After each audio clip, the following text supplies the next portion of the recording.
Okay, I would like to start with a quote, and as it relates to this particular discussion, the key word here, key words I would say that stand out is around all human actions have one or more of these 7 causes. And of course, this quote, although I wouldn't say scientifically based, it does bring forth the whole notion that as far back as in this particular case, 384 BC to 322 BC, there was still intrigue and interest in understanding human actions and behaviors.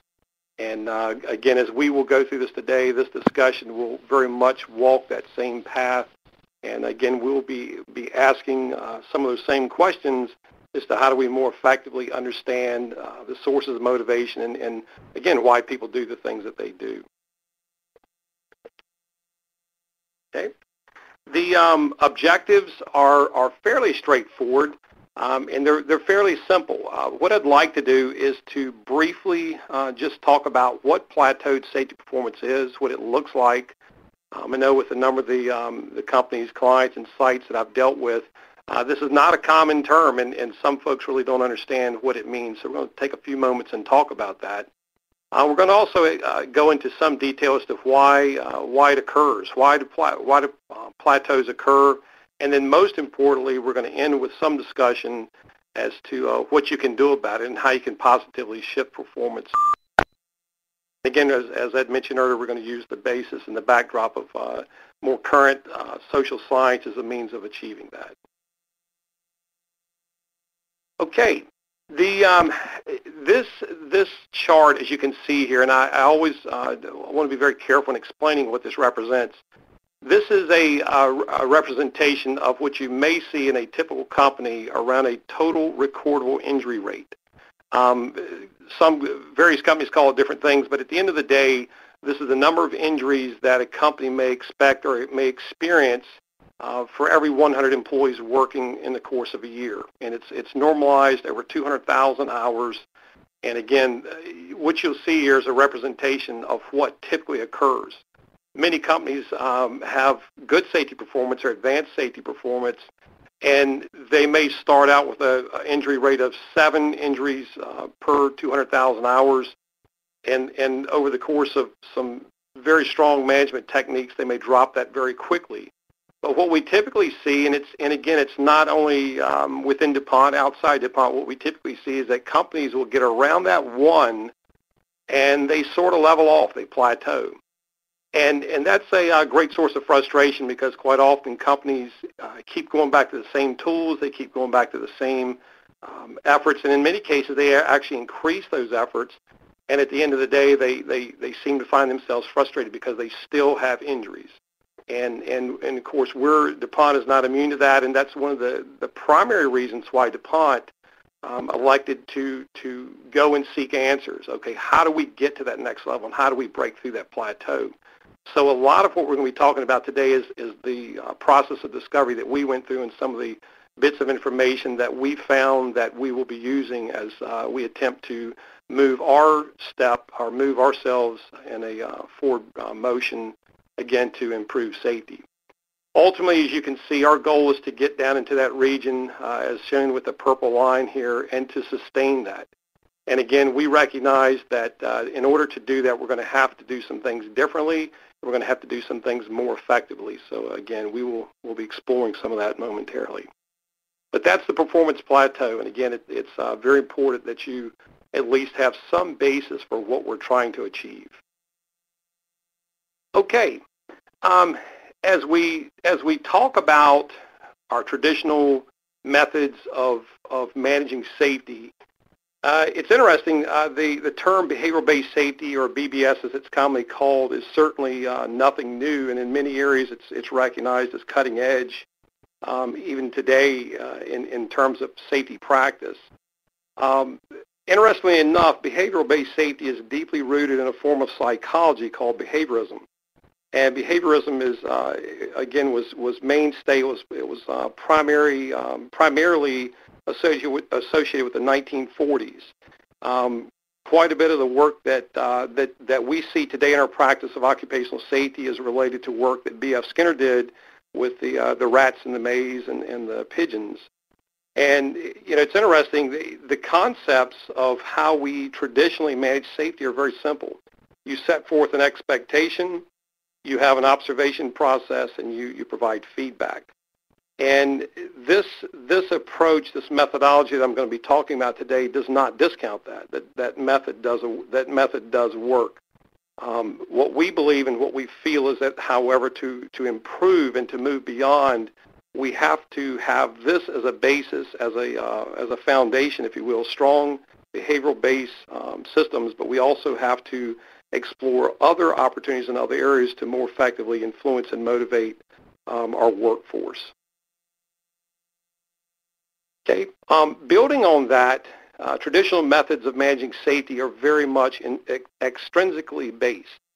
And by that, what I mean is that the motivation comes from the outside of the individual. And we're going to talk more in depth about this in a few moments. Traditional extrinsic-based approach or traditional safety is very much management-driven. And it's a push, drive type culture. Emphasis is certainly on injury prevention. And there's a great deal of effort put on knowledge, what's in the person's head, filling their head with knowledge. It's characterized by increasing amounts of policies and procedures with the influence, of course, being on compliance or conformance. Again, characterized, as you may say, as doing things right. There's, again, nothing wrong with this. This is effective. It works. But, again, it's only part of the solution.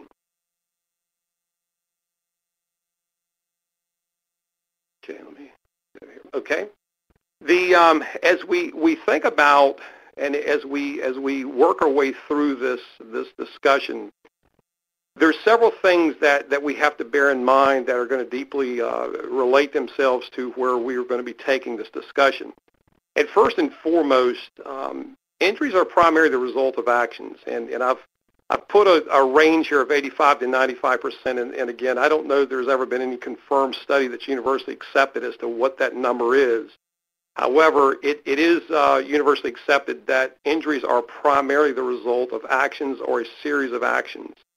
And while it lends itself well to behavioral-based safety, there's a follow-up to that that's equally as important. And again, this is one of the discoveries that we've had through our recent, if you will, research into the social sciences. Actions are based on decisions, 95% of which are made subconsciously. So again, if you've said in the investigation and you've asked yourself, what in the world was that person thinking? Herein lies a secret that may not have been common in terms of occupational safety practice. The vast majority of our actions are done subconscious, or the decisions are subconscious. So when the person comes barreling down the steps and they're not holding the handrail, chances are they didn't really give that a lot of thought. It was based on feelings, and we're gonna spend a little bit more time about discussing that. So it is based on how we feel and not necessarily what we consciously think about any given situation.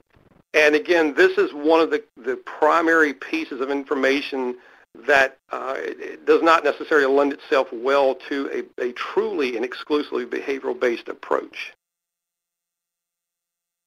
So what goes into our decision-making process? And our decisions are based primarily on anticipated outcomes, which involve many factors, not the least of which is past experience. The role of past experience as we age tends to make our decision process a little more accurate. We tend to factor in the circumstances at hand, and one of the things that we've considered through our research is that the role of social influence, the role of social sciences, is actually very important in how people act and behave on the shop floor at 2 a.m. Traffic patterns, for example, and the way people drive, typically they will either go based on a speed limit, based on the amount they believe they can go over the speed limit without getting a ticket, which is a consequence, or based on the flow of the traffic, which is a socialized influence. So we realize that circumstances involving at the time are critical in how we reach decisions. This next yellow bubble here is around delayed visceral factors. And how that factors in is around the whole risk-reward type of notion. If you take, for example, cigarette smoking.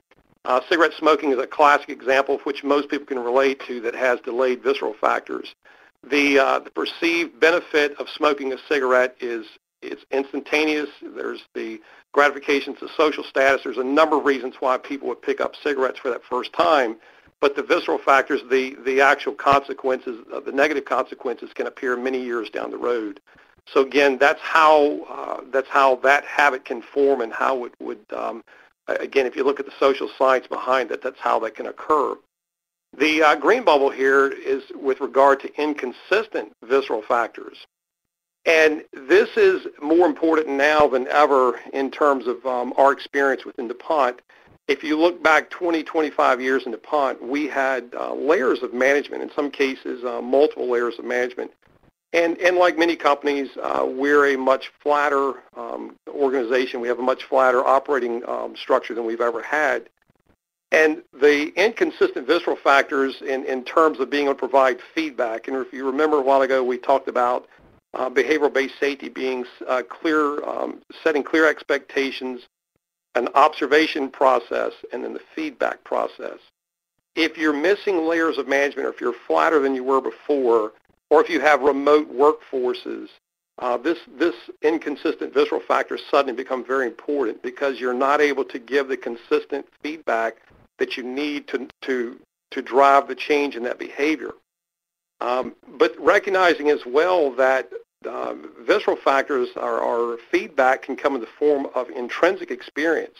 So if a person takes a shortcut per se, and they violate a rule, and they do it without consequences, without injury, but let's say they did it to save time, that's actually a reinforcing behavior. So it actually is counter to what we'd want to see as safety practitioners. So again, that's how that relates into this whole discussion of anticipated outcomes. And finally, this notion of perceived control of risk. There's a lot here that we may look at something and believe that it involves a high level of risk, but if we believe we have a perceived high level of control over those risk factors, again, we're far more likely to engage in that activity. The key through this whole process, however, as we think through it, is that it takes place in fractions of a second. We don't think of these things analytically, and we're going to talk more about that in a moment. The subconscious mind makes decisions ultimately based on perceived outcome that is either good or bad. And when someone asks, they may ask, why does someone knowingly violate a procedure or rule? The answer is really quite simple. It's because there's a perceived value or perceived benefit that outweighs any perceived cost. And quite often that's a behavior that's learned over time where it becomes habit. Generally speaking, we don't have a whole lot of problems with those things that we assign a high degree of risk to. It's the things that we assign or believe carry a nominal or insignificant risk that are associated to have high benefit. Those are the things that generally get us in trouble or bite us. This is also the reason emergency rooms to this very day don't require appointments. It's because no one plans on being there, and no one goes into those situations knowingly or believing that they're going to be injured. So let's take a little more holistic view of the decision-making process. The subconscious mind itself, which is suddenly becoming very important in how we manage safety, it doesn't forget. And it really never sleeps. It wasn't until I got into this body of work and started doing research that some things in my own personal life suddenly became apparent. I was sharing the other day that in my personal experience, my wife, when we first met many years ago, could sleep through anything. She would sleep through fire trucks, thunderstorms, never would wake. But the minute that we had our child and we put the monitor in the room, if the baby turned over in the crib, she would instantly wake up. And that's this whole power of the subconscious mind. This notion here that it can interpret and respond to 40 million nerve impulses per second. There's a number of beliefs as to what that number is. But however, the ratio of 1 million to 1 of the subconscious mind versus the conscious mind and its ability to handle nerve impulses is fairly consistent. As an information processor, the subconscious mind is extremely more powerful. It also, and the benefit of the subconscious mind is it allows us to react quickly to dangerous situations. If you're driving down the highway, for example, and a car veers over to you or a car comes across the intersection, you don't logically or analytically process the potential situations. You go based on experience and based on your feelings, and those are all things that characterize the subconscious mind. The key that I'd like to point out of that, again, is that the subconscious is based on experience, past experience, and it's based on feelings. If you switch over and focus for a moment on the conscious mind, it again is it's much slower, and it can handle far less information. The conscious mind, however, and there's some key benefits to this discussion, is that the conscious mind allows us to take control of our actions, and that seems somewhat logical, but at the same time, when we think about how we strategically can position ourselves to more effectively improve our safety culture, this is a very important point. Again, to recognize that most of what we do is done subconsciously, and in order to overcome that, we have to engage and employ people's deliberate effort to do certain things. The conscious mind is also analytically based, and it's characterized by thought. So again, I don't want to get too deep in that discussion, but it's extremely important, and again, how we position our path forward. Okay. While we may agree an activity involves elevated and even unnecessary level of risk, the bottom line is we do not engage in activities we feel are unsafe. And I've had this discussion a number of times. If you think back about the incident or investigations you've been involved with, and you typically are talking with an individual that has performed an action or series of actions that's resulted in an injury, my experience has been more often than not, it's not the first time they've done it. And I know in the years that I've been involved in investigations, this seems to always come up, and it's where we initially are a little more careful, but as we become more comfortable with it, we tend to take a few more chances, and we're comfortable with those chances. But again, we're not going to do anything that we truly believe is unsafe in the sense that it's going to result in injury or incident.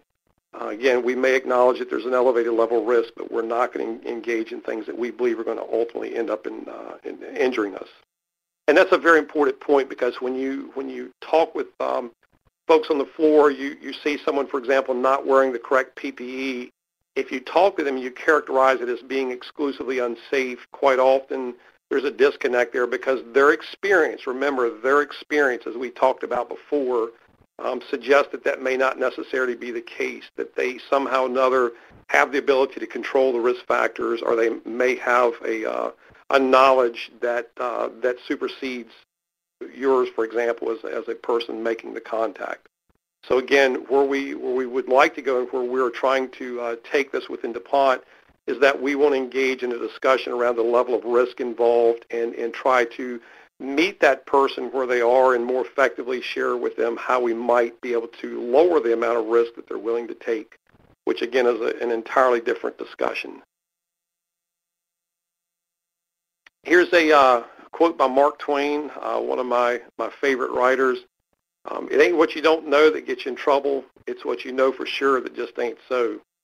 And as we think about how most often we think about our own personal lives and in moments when we've experienced injuries and incidents, quite often we went into those actions or behaviors feeling that we were in full control, that again we were able to handle the situation and circumstances, we were in control, and unfortunately there are those moments when we weren't able to. So there's a powerful message in this quote.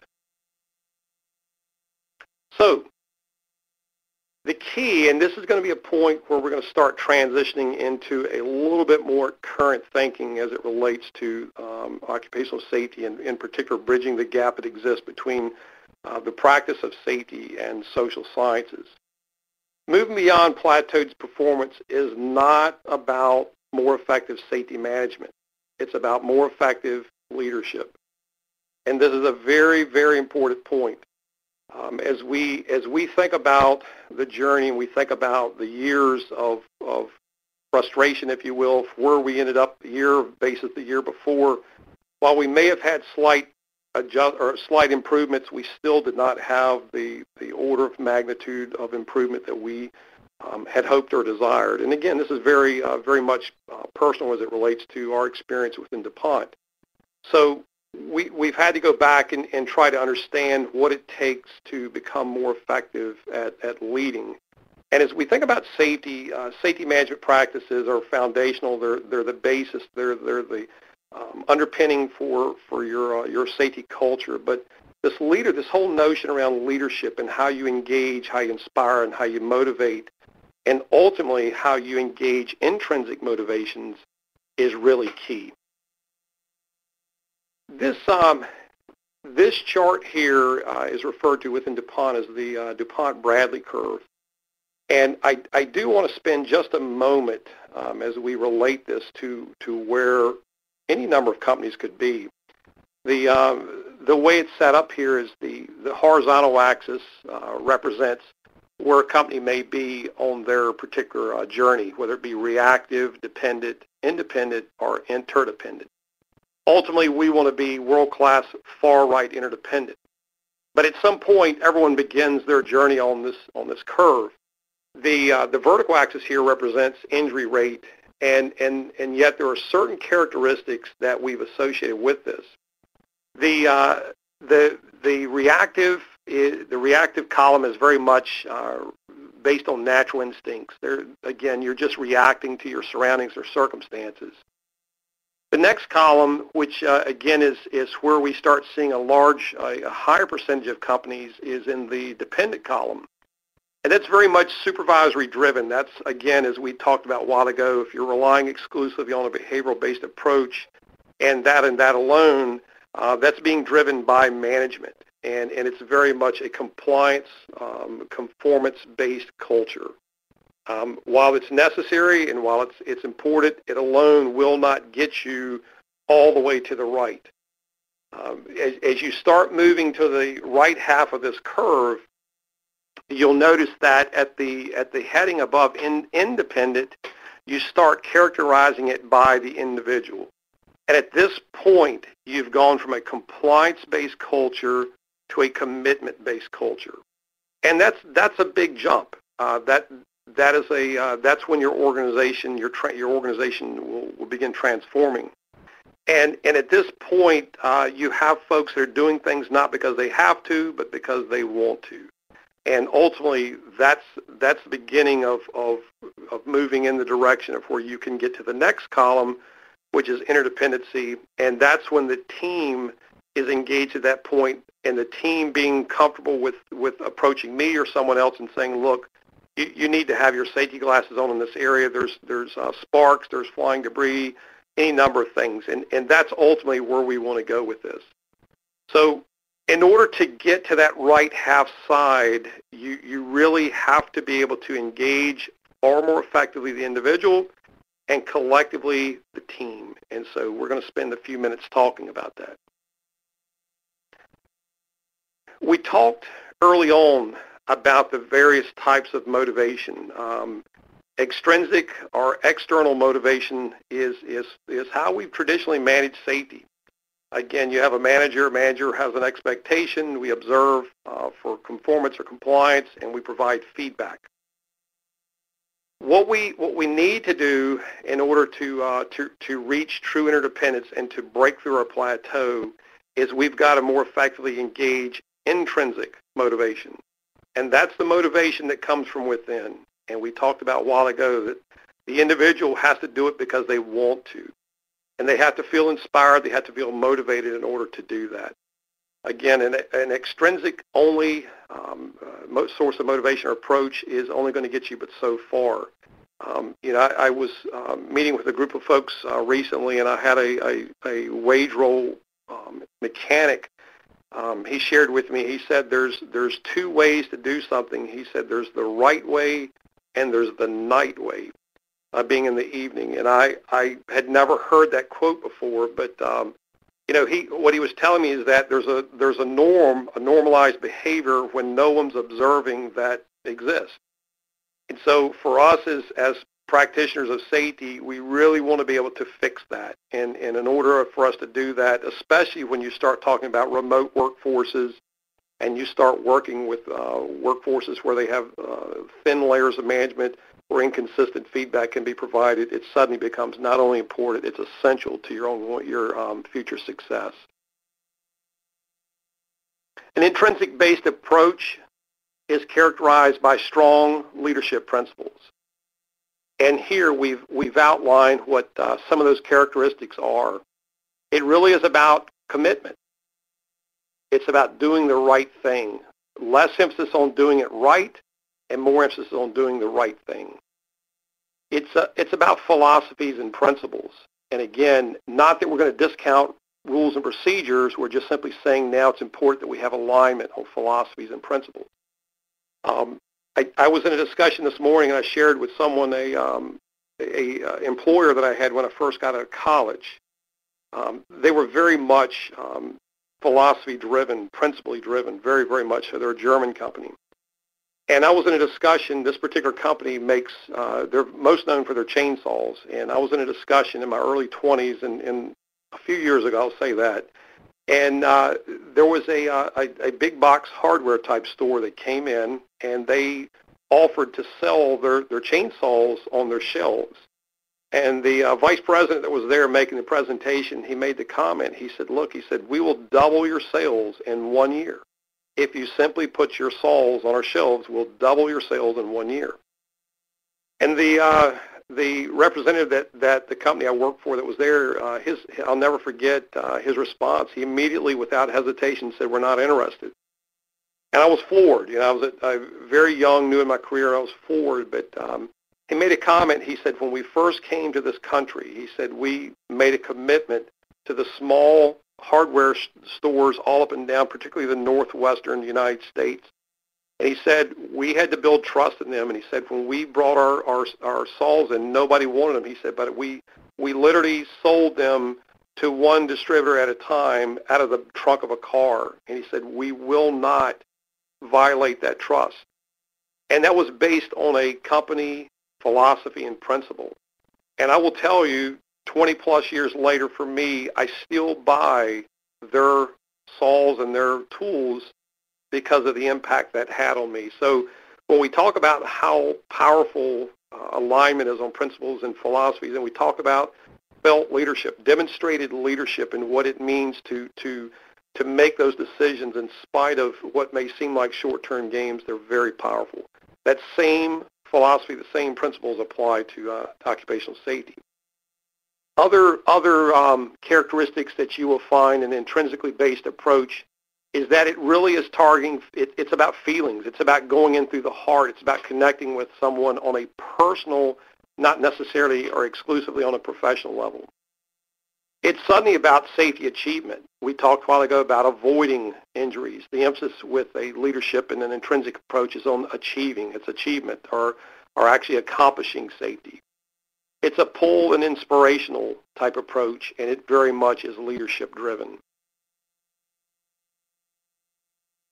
So we'll advance to the next slides here, and I want to go through these because this, in the bulk of where we were going with this discussion, these are the characteristics. If you were to say, what could we do, what can we put in place to really bring forth this intrinsic need that we have, the intrinsic motivation that's essential to moving our culture forward. And the next two slides are going to really address that. Emphasis is on influencing values, attitudes, and beliefs, and not just on changing actions and behaviors. So often we begin and end, for example, with an inspection or an audit or an investigation by looking only at the actions and behaviors involved. We make no attempt to address the values, the attitudes, or beliefs. And that's the other half of the equation that we now know is important. As we think about influencing change, we have to move upstream of focusing exclusively on action behaviors and we need to try and start influencing values, attitudes, and beliefs at a point in time in which it can subsequently result in the change that we're looking for.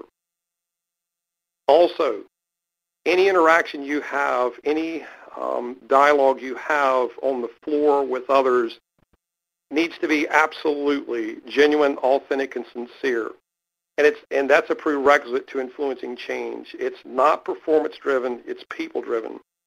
When we started this discussion, one of the things that I find quite astonishing is that quite often, whether it's inside DuPont or elsewhere, we will throw graphs and charts up and we'll throw numbers up. And it's interesting, if you ever take a few moments and you ask the audience, you say, do you really know what these numbers represent or what they mean? And could you explain them? Very few people actually can.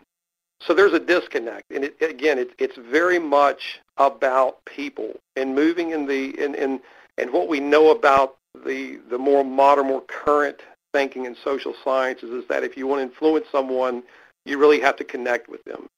And if their perception is that it's about a performance metric or a number, you're going to find far more difficulty in making that connection. It is very much people-driven.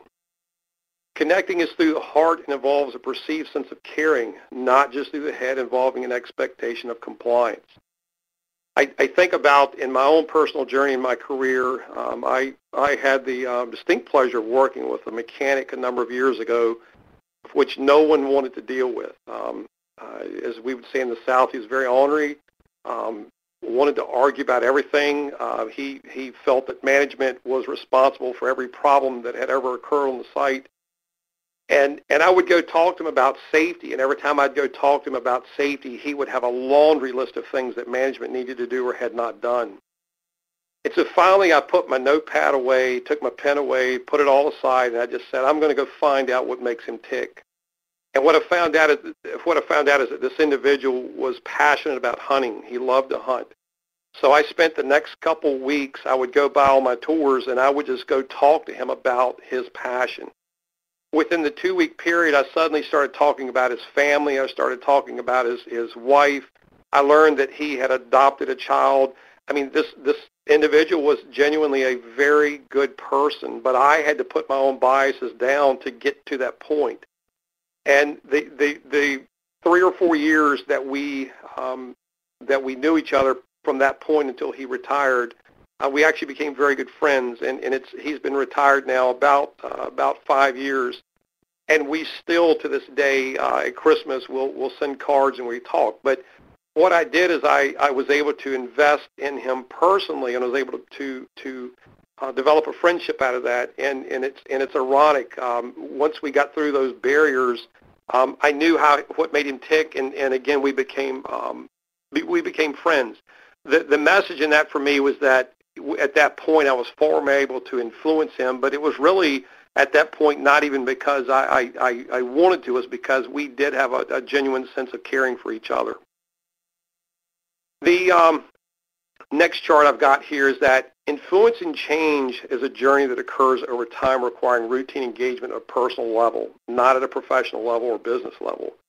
And all too often we find that we go out, we have a scheduled audit, and it comes across as that. And again, we forget that personal relationship, that personal element exists there. We do need to know if we have a scoutmaster out there. We do need to know if we have a deacon in a church. I mean, but it's only once you get to that point that you're at a point where you can start engaging in helping influence folks. Motivation to change will result from alignment on perception of risk and not on conveyed judgment involving an unsafe nature of actions or behavior.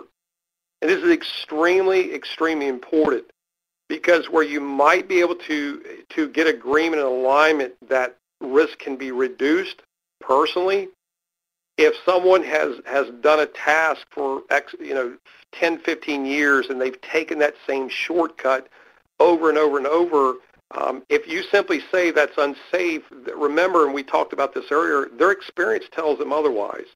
But if you can get them to agree that it involves an unnecessary level of risk, you may be able to get them to move or to make some slight adjustments, which is ultimately what you're trying to do. Finally, success will come in small steps over time and not quantum leaps. When you start employing the sort of activities that we're talking about here, the sort of changes that we're talking about here that are strong leadership based, it takes years to build on that, and it takes only fractions of a second to tear it down. So again, when you think about what it takes to change a culture, it really is about making small victories and taking small steps, and it is about shifting only slight degrees, but in the right direction. So again, it's very important that you bear that in mind as you take your journey, as you move forward with this. Got a final quote here from Maya Angelou. I've learned what people forget. I've learned that people forget what you said, that people forget what you did, but people will never forget how you made them feel. As you think about the qualities of strong leadership, you think about in your own personal lives, those that have influenced you the most, there's always a sense of caring. There's always a sense of how they made you feel. And as we think about how we can become more effective in engaging folks and, again, inspiring and motivating them so that they intrinsically are motivated, so they do it because they want to, it really is about how you can do that more effectively through feelings. So again, I'll end with that. The closing thoughts that I've got here, and again, we've got about I've got about 15 minutes that we'll have for questions and answers. The closing thoughts that I would leave you with here, and it's interesting if you consider for a moment the differences in how you go about changing behavior at home and at work. This is a significant piece of information to consider. Quite often when I'm working with clients, I work with clients at a senior executive level. And interestingly enough, and it's not of any surprise, when they want to make changes in the workplace, they simply write a procedure or have a procedure written, they implement it, and it's management by edict. And what I've got here, the second half of this, is that I'd like for you to think about what you would do at home. If you're like me and you're like most, that same process, that same approach doesn't work well in the home. In the home, you're far more reliant on your ability to influence change. And the same skill sets, the same things that you would put into changing something at the house or at home are those things that you can employ and put in place at work. And it really is about how do you more effectively influence change, recognizing that at the end of the day, you may have to rely on an edict approach, but it's the balance of the two that become far more important. And if you can do it successfully, you transform your culture. And then if you remember about their discussion around interdependence, then the team becomes part of the solution and not part of the problem.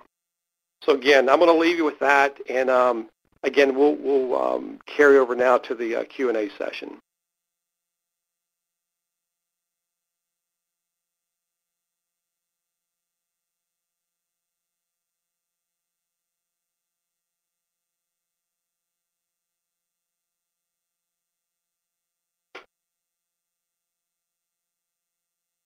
Okay, let's see. I've got one question here.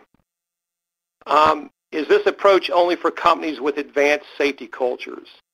That's a good question, and we get that a lot. And the answer is no. While it is important that, let me back up, a company that has a strong foundational basis will certainly benefit from this because it's the next logical step. It's the continuum that they really need to be on to show further advancements in their journey. However, a company that's new in their journey can also use these techniques, and quite honestly, if they become experts at working with people and they have good people skills, I personally believe you're going to find that their journey to at least an independent culture, quite honestly, may be accelerated. So I think that's a good question, but I would say that it's not essential. I do think that you have to have the basic building blocks. I don't believe there are many companies that can go to an exclusively principle-based culture. However, depending on the type of environment, that may be possible, but few in the industry that we're working with.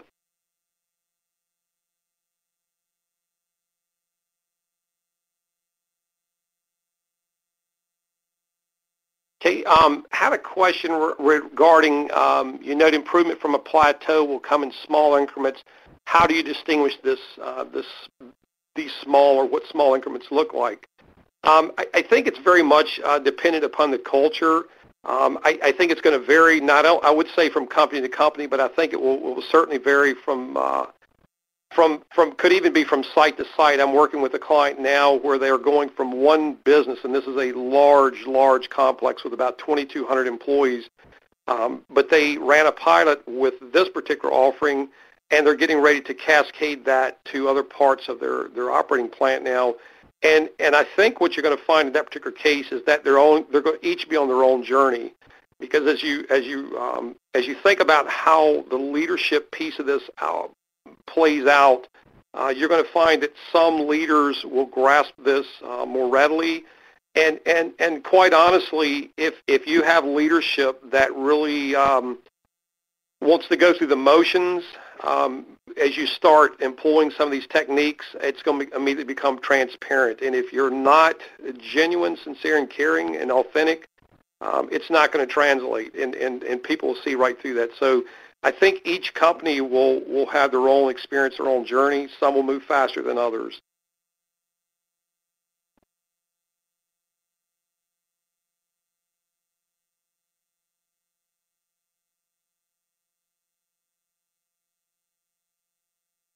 All right, let's see here.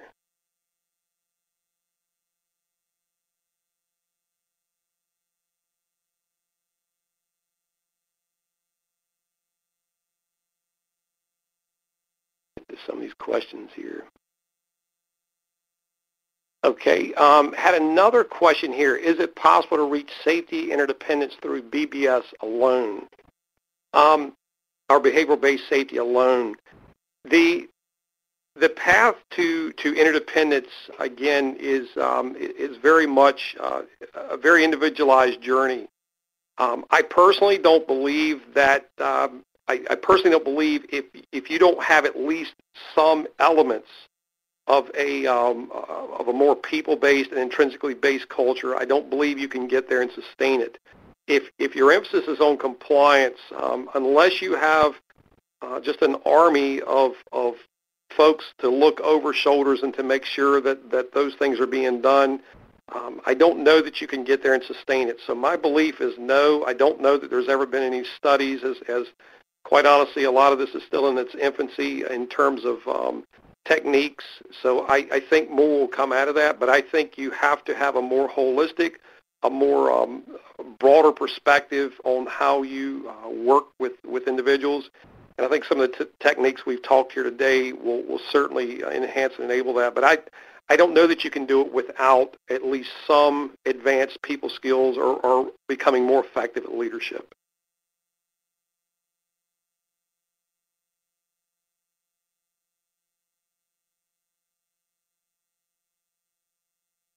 Okay, here's a question. How do we select and develop our leaders to become competent in this area?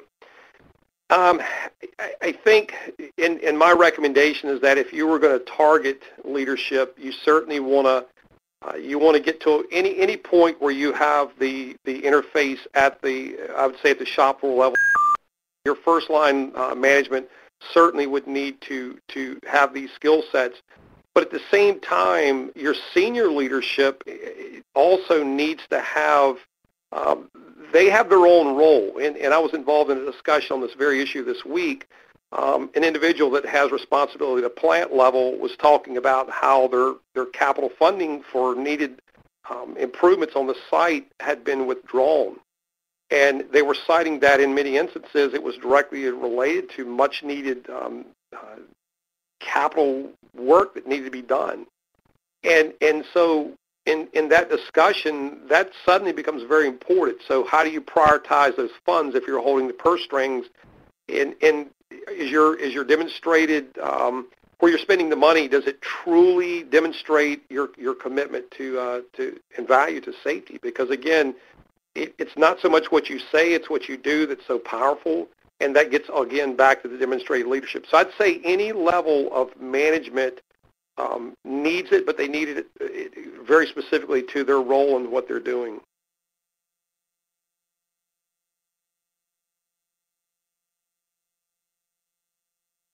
Okay, and here's one more question. What is the driver behind this approach for DuPont? DuPont has changed quite a bit, not unlike a lot of other companies globally. We've changed quite a bit in the last 20 to 25 years. And whereas we historically have had a lot of layers of management, we're much thinner than we were. But we've also seen a change in the workforce, whereas many of our first-line managers in years past would get those positions by progressing through the ranks. In other words, they would come up through the shop floor, and good workers would be rewarded with first-level, first-line management roles. We're not seeing that anymore, not nearly to the point that we used to. So what's happening now is we may have an individual on our shop floor that has 35, 40 years as an operator, as a mechanic, and we may have a person that's fresh out of college that becomes their first-line manager. And in that particular case, we now have someone that really doesn't even know how to do that person's job managing them. So this really has become extremely important because you have to know how to work with that shop floor level. You also have to know how to seek their input. Conversations can't be one-dimensional. They've got to be two ways. And I think we've all been in those positions where we've had folks that have tried to engage in discussions or change people's perceptions about something, and the person that you're trying to change knows full well that what you're saying is not right. But this approach is really driven at our own changes, and it really is driven at what we know from a science standpoint is far more current and fault than where we have been in the past few years. So it is driven, and it is very much need-oriented driven.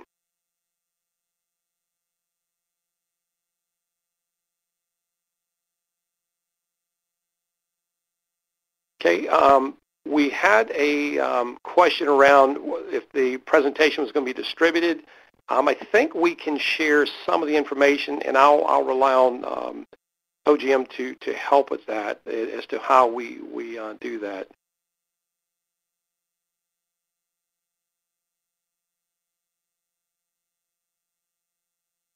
Okay, and then there was a question if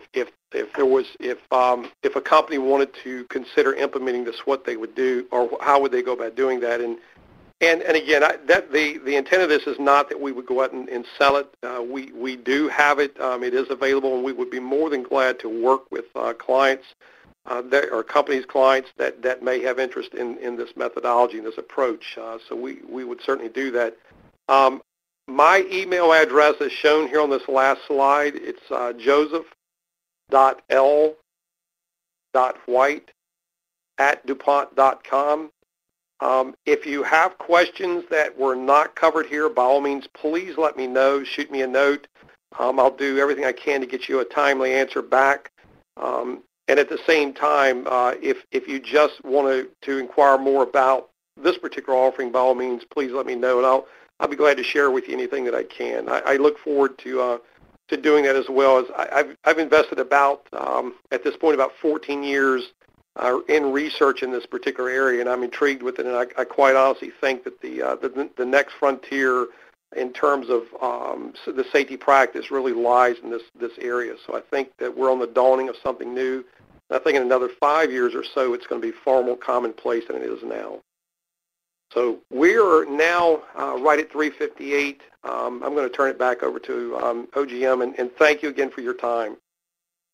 Wonderful. Thank you very much, Joe. That was amazing. Thank you, everyone, for taking the time to join us. As a recording of this will be available on the new OGM website at theogm.com in early December. Thank you very much again, and have a great day.